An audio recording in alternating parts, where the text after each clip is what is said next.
That's absolutely not what I expected. As long as we stay positive, we'll win. Hi guys, welcome to another guide for my fantasy roster predictions, and today I'll be sharing with you my predictions for the third day with even more explanation for how to go about the picks. The reason that I would like to provide more explanations for the picks before just showing the cards is because I think that these fantasy roster predictions are definitely not easy, and it requires homework and data in order to get the right predictions. Why do I say that? On my first day, I got the right predictions, and a lot of it had to do with the data, such as teams that played 3 games and teams that are expected to perform well. But this does involve a bit of luck, or it does involve how the players will do most recently and against their current matchups. So it so happened that Nightfall and Sumir were outstanding during the first day, but players like No Tail did not perform as well as expected, such as in not having as much assists. That being said, this was absolutely the case for the second day. What do I mean by that? In my previous video, I predicted that the top cores to pick from are Poyoyo, Urus, and Raven. The reason that I did not put Raven as the top among the three was because, first of all, for myself, I only had a bronze card for Raven, but more than that, Raven did not had a super impressive showing on the first day. On the first day, he was not among the top carries. As you can see here, Raven was 66.5 among 2 games, which means about 33, and that is not among the highest. There are other carries that would have scored higher, such as Nico Baby or Urus. And so the first day results does not back up that Raven would score the best, and because of my day 2 predictions, I did not expect Fnatic to be doing really well.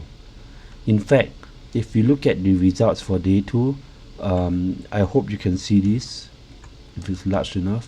This is my own personal prediction. I did not expect Fnatic to win many games, but just only win 3 games. But they did not win even 3 games, they won only 1 game, but yet Raven was the top performing carry.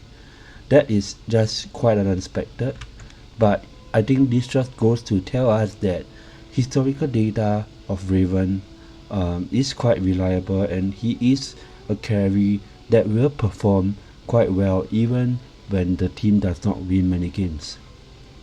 This is also the case for DJ, who really plants many wards and does a lot, and that is why I got a high score with DJ even though they only won 1 out of 6 games. 49 points for Observer wards planted, that is insane. Okay, DY did perform well as expected. I think he was the second top performing support, as you can see here, and third. So DJ and DY are second and third, which I'm so happy for that. But the best performing support was Nisha, Yapzo, which is crazy, man. He got over 100 points, and that is even higher than the top performing support Kaka yesterday. Nisha played out of his minds on day 2, such as in the match against LGD. He put off so many insane stunts and supports and assisting, catching the Tinker, the mid players, and did a lot of warding and stuff as well. And if you observe their supports from Secret, Papi isn't the one who do the most participation and warding. He may be doing the calls, but Yapzor is the one who's always in the thick of it and does a lot. And so with yesterday's performance, coupled with historical data, I would say that Yapzor is definitely up there, perhaps even more than top 5 if Secret is playing. Although Saksa is mentioned top 4 here, I still think that the current group stage does not show that Saksa might necessarily be top 5. That's because he's a Portswa player and he still seems to score lower than no tail in many games. So that's for support. And for the mid, I've shared that the reason that I put Chuan was because I had 4 out of 5 steps here that are really good for the mid laner. Thanks to that, my score for Chuan was still over 90, but it wasn't great. If you look at the board, Ori was indeed number 1, and I did expect that Ori would perform better. Nisha's performance was a bit unexpected, but Secret was doing well yesterday, and they played pretty long games. That's the reason why Secret and Nisha and Yapzor did score quite well. So, but it was kind of expected that Ori was number 1. I just didn't expect that Chuan, who's in the 3rd place, would score much lower. But this just shows that if you lose most of your games, only the reliable players like DJ and Raven would still score high, but other players like Chuan, the mid laner, may not do that well. So what am I getting at by showing you the previous data? The point that I'm getting at is that if there are players that really stand out from each team, this is my list of players that stand out from each team. If there are players that really stand out, they most likely will perform well no matter what when there are 3 games. They will probably not score that much lower, but they will still rake in pretty high points and be within the top 10 or top 20 of the leaderboard for the day. And this is because for the carry role, they will probably still have low deaths and high kills and tower kills. For the support role, they probably will still place many wards and stack a lot and team fight a lot. And for the mid role, they will probably still grab a lot of wards, a lot of runes and all. But so far, I would say that the mid role is not the most reliable role to have a player that you can pick in all circumstances. But the role that has players that are reliable for all circumstances are POS 1 and POS 5, as you can see here, where the top craziest performing players, I've highlighted them in dark, in bold, like RTZ and Yapzor. So by knowing that, this gives you a lot of assurance for what to pick for your cards, even if you do not know the scores for each team. If you look at my predictions for how each team will do, which team will win the most, which team will win the least, you can see based on the green and red boxes that these green and red boxes means that the results are different from what I expected. If the box is white, it means that this result was exactly like what I expected. And then this is the expected score, this is the actual score, and this is the differences. You can see that for my day 1, the results were almost all correct, and the differences was at most a margin of -2 or one team with a margin of 3, because I did severely underestimated IG. So for my first day, my results were very correct, and that made me confident that the teams will perform similarly in day 2. But shocking, man. This is absolutely not what I expected, as Jenkins said. In day 2, almost more than half the matches, the teams did not play as I expected them to be. Esther popped off when Monet came back. They won most of their games. IG continued to do well, and I didn't expect them to slay almost every single game. T1 is like a wild card still. You don't know which games they will win. VP's performance was so shocking, man. They went from winning most games to losing most games, and so there's so much performance that was unexpected, and this did result in the fantasy points not being as high I could have gotten them, like Uru scoring lower than expected. That being said, I'm thankful that even with the teams underperforming or overperforming and performing so differently from expected, if you choose the right cards and choose the notable players, choosing the right bonuses, you can still get top 90% for each day, as I've got top 95% here, and I'm only 50% below the top 100, 50 points below. So now I will show you the day 3 predictions, but first of all let me recap. Important metrics are kills, death, tower kills, teamfight participation, odds planted, and camp stat. Most important for carries are tower kills, deaths, mid, rune grab kills and teamfight, supports, wards planted, camp stats, and teamfight. Okay, now let's go to the third day. This is all what you guys are waiting for. So for the day 3, the top performing carries that you can choose from are from the teams that are going to play 3 games today. So the teams that are going to play 3 games are EG, Esther, T1, Undying, Alliance, TP. And among them, don't choose a team that is you're pretty sure will not perform well and may not even win any game. That's why I didn't put Thunder Predator, but I put the green ones are the one you could select from. But the top contender to choose players from is EG, followed by Esther and T1, and then Undying and Alliance. The reason why you might want to consider from all 5 of these teams, even though EG may be the ones that perform the best, is because, like I mentioned earlier, some players just perform well even if the team don't win all their games. For example, Dubu from Undying. So that is why consider a wider spread of team and not just the top performing team. With that said, among the cores, that is where you want to choose RTZ, Timado, RTZ, Timado, and honestly speaking, if for Monet from Esther, he did perform very well yesterday too, so you can still consider him because he may pop off today as well. But for the other carries like 21 Savage, 23 Savage, and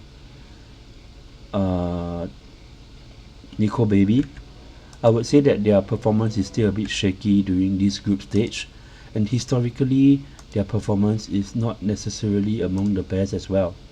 You can see here, Nico Baby isn't among the top, Monet is at the top 10, but Timado is top 3, RTZ is top 4, 23 is somewhere there.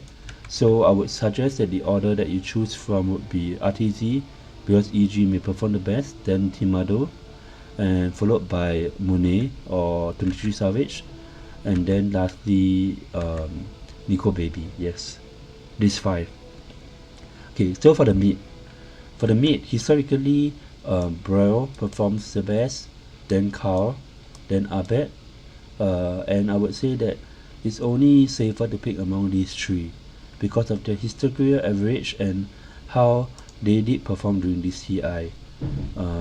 If you look at day 1, Braille was number 1, and that's crazy because Undying lost more than half their games. Emo was performing quite well on day 1 as well, but I would say not as well on day 2. So anyway, IG doesn't play 3 games. Yeah, GPK is okay if VP is playing, but they did perform badly day 2. Abed, see, he's pretty safe bet, not as great on day 2, but we are expecting EG to play well today. So that is why with this current data, it would be good to choose from Timado, Abed, or what did I mention again? Carl. Yes. I would suggest to choose. How do you decide? Abed is a safer choice, right? Because you expect most games to win. But how do you decide whether to choose Carl or Braille? Yes, I think that would be based on the score predictions, which I did update here based on the day 2 results. I think that T1 games, as you have seen by now, T1 games tend to drag really long with late game carry. So 23 Savage performance probably will never be too bad. I do expect them to win 1 game off each team. And Esther is another team that drags games late, so this would be pretty long series, more points, yay. For Undying, I think that they may only win 2 games because I think O3 may be able to 2-0 them. But as by now we know that Undying players like Dubu and Timado, they still do quite well no matter what. Undying's historical performance to do well no matter what for Timado and Dubu is more reliable.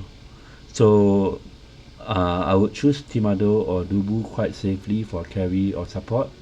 But for their mid lane for Carl, I think the performance variance goes up and down more. So and at the same time, in spite of that, I do think that Brawl is still good. You can see here that Undying players are just pretty outstanding no matter what. So at the end of the day, I think aside from Abed, if you want to choose Carl or Brawl, it's all fine. They are all still pretty good. But if you want to be safe, you can choose Abed because his performance is not that shaky, and EG probably will win more games. Yeah. So let's go to the supports. Dubu, I'm going Dubu, man. Orb Swap Planted stack, Chem stack bonuses, team fight. This is like the best card you could get for bonuses, man. And Dubu is just slaying. He's just slaying, regardless of whether they win games or lose games. Otherwise, you could choose Fly from EG, or you could choose. Let me just say that for Esther, T1, and Alliance, their support players haven't been performing that great. If you want to choose the support player from them, no matter what, you could choose. For Esther supports, they're just bad, man, in performance. For T1, you could choose White Mon. For Alliance, you could choose Handskin. But they are not among the top performing support players, even historically. Okay, historically, White Mon does perform quite well, so you could give him another shot. But for Handskin, he's not among the top 10 historically. In fact, if you look at the past 2 days, Moonmainder was still performing quite well as well. So if you like to YOLO, you could pick both Dubu and Moonmainder. Otherwise, the safer support picks would be just Dubu and Fly. So that's where I put Dubu and Fly here. They will plant a crazy shit ton amount of wards, man. So you can't go wrong. You will get the points, a lot of points from them for you put Dubu and Fly. Otherwise, you can consider White Mon, Handskin, and Moonmainder. So with that, I hope this helps. You can refer to this list in this video briefly for the notable players. Otherwise, there is the historical average for over the past year. And last of all, I do really want to help you guys, so you can check out this guide from this player who is also posting every day for the TI10 fantasy. So he compiled the potential choices for each role, and he says his own personal analysis and his own too long don't read. Let me see this again. His picks are largely the same as mine, except that I disagree to put Monet as high up there. I would put Timado above Monet, and I will put Fly above White Mon because of what I've mentioned, expecting how the players may still perform no matter what, or which teams will win more. But our picks are largely the same. So to recap, for course, RTZ, Timado, then Monet or 23 Savage, and then for the mid, Abed, then if not Brawl or Carl, yes, and then for the supports, Fly or Dubu. If not, you can go for White Mon or Handskin or Moonmainder. Thank you for watching, and I trust that we'll continue to top the leaderboard and continue to score well. And let me know if you like other kind of guides or if you like more videos. With that, Like, subscribe, comment, and please share this with your friends as well. And all the best for this day results.